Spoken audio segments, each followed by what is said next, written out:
Hello everybody, it's Dark Fury 45. It's been a while since I've done a server update video, so I thought I might as well just upload one. As you see here, I'm in a bit of a grove made of silver wood and great wood, so don't think I'll be short on this kind of wood for a while now. Down here, I've made a little tower for people to hide out the night if they're being attacked by monsters, get some food if they're starving. It's just a bit of a shelter place for the public. Now, as you can see here right off the bat, I've made quite a few expansions to my tower, specifically the farm there. As you can see here, only those that have been given trust may enter the chambers. I'll show you what that means in a moment. So down here it's just a few linking books to a few friends.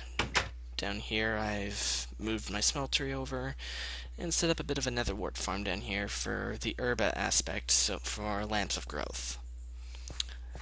Coming up here, the reason I say that one of those trust is because over here I have my aura node collection, and the last thing I want is people siphoning these nodes dry. So yeah, each room is themed after the aspects that the aura node contains, and pretty much I've got all 6 primal aspects that I've needed: earth, air, fire, water, order, and chaos. Or rather, terra, air, aqua, ignis, ordo et perdito. But yeah, I know one person who has every node on smeltery. Now this here's not something I'm proud of. All these chests. I'm not very organized. It's easy to stay organized early game, but as late game comes when you have so many resources to manage, it's just... ugh. It's a total nightmare. Anyways, out here's my little alchemy wing. Brewing stands for standard potions, and I forget what this thing's called. Just turn that off. But yeah, potion shelf for standard potions. Bit of a magician's workbench for making a few potion ingredients and the mana potions. And over here, as you can see, I've got an Elder Farlander. Yay!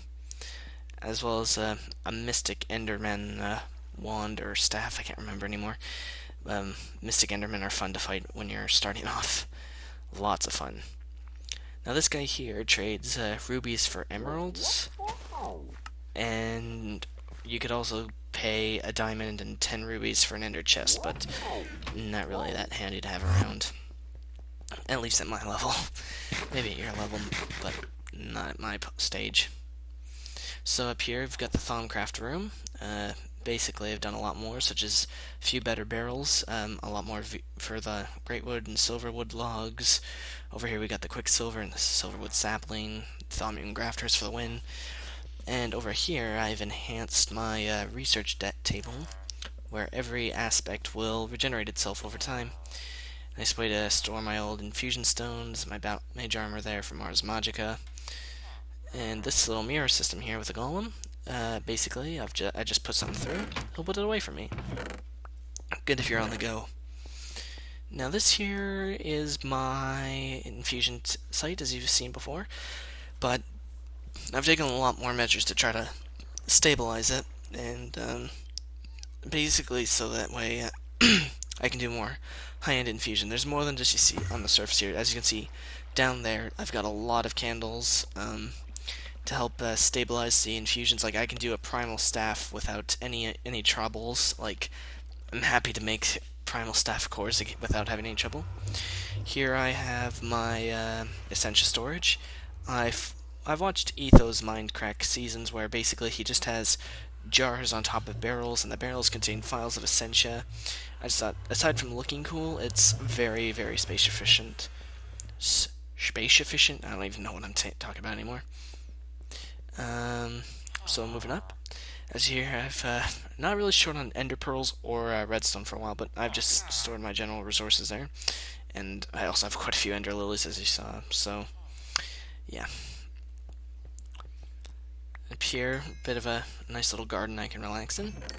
And over here, these are the lamps of growth that you saw the netherwort font distillation area being used for just to power these things, I guess, with the Ascension Mirrors. Really handy thing. Now, you can see here, I'm not short of any essence. Slime essence, I've especially had to uproot the crops. There's just so much of it.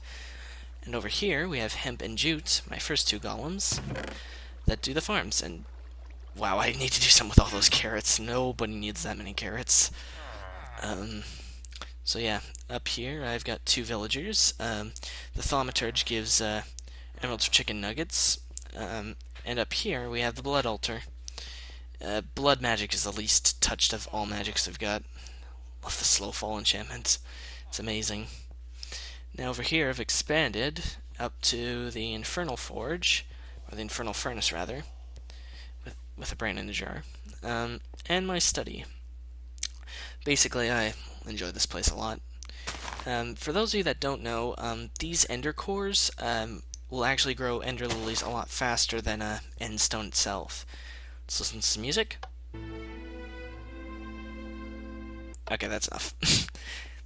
So yeah, over here we have the library. It's a work in progress, but it's a huge improvement to what it used to look like.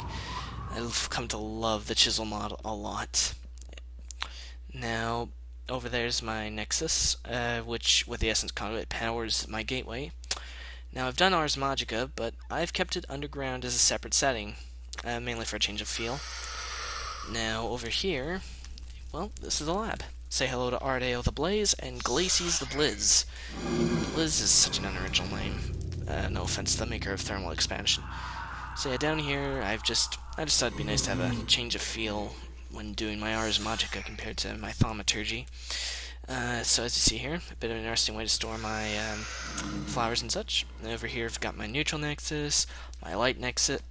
I've actually called it Night Nexus by mistake sometimes, but kind of suitable given how with the Moonstone it only recharges at night. Moonstone caps on the altar, really handy. This here's my Dark Nexus with Cursed Earth. Now, I've actually had to use Night Orb to stop it from spawning so much, because this thing was starting to overflow, and nasty things can happen if you let a Dark Nexus overflow. Now, as you can see, they're full battery. I could show you what it's like, but maybe at a different time. This here is a bit of an interesting thing. With the wand focus of warding, you can ward a portal block, destroy the portal, and then do what you want with this thing. And as you can see, I've made this little ring around it. I just thought it looked cool, and I don't really regret making this. It's just something interesting. Well, you may be familiar with this room, so I don't think I really need to tell you what this room is for. Over here, not too sure what I want to do with this place. I've tried to keep a nice mix between a technological look and a magical look, because I want to try to... It's a bit dark down here, and do I have... Okay, let's see. Touch light, touch light, touch light. I regret not making it projectile light.